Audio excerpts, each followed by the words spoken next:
Maharashtra 39 news network. सत्य बातमी, ठाम भूमिका.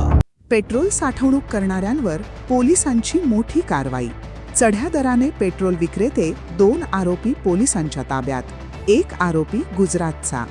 8 प्लास्टिकच्या ड्रममधून तब्बल 197 लिटर अवैध पेट्रोल जप्त.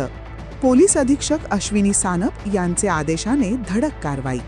अवैध पेट्रोल साठवणूक करणाऱ्यांवर अक्कलकुवा पोलीस यांची मोठी कारवाई करण्यात आली आहे.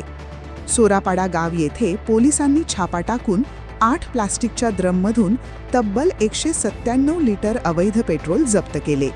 या प्रकरणात वाहनधारकांना चढ्या दराने पेट्रोल विक्री करणाऱ्या 2 आरोपींना पोलिसांनी ताब्यात घेतले असून त्यातील 1 आरोपी गुजरातमधील असल्याची माहिती आहे. आरोपींची नावे सुरेश तडवी आणि नितेश पाडवी अशी आहेत. पोलीस अधीक्षक अश्विनी सानप यांच्या आदेशानुसार सारंग नवलकार यांच्या पथकाने ही धडक कारवाई केली. सोरापाडा गावातील गॅरेज आणि डेअरी दुकानाजवळ छापा टाकून हा अवैध पेट्रोल साठा जप्त करण्यात आला. पुरवठा विभागाच्या तक्रारीनंतर आरोपींवर जीवनावश्यक वस्तू कायदा आणि भारतीय न्याय संहिता कलमान्वये गुन्हा दाखल करण्यात आला असून पुढील तपास अक्कलकुवा पोलीस करत आहेत. महाराष्ट्र 39 न्यूज नेटवर्कसाठी परशुराम सूर्यवंशी, अक्कलकुवा.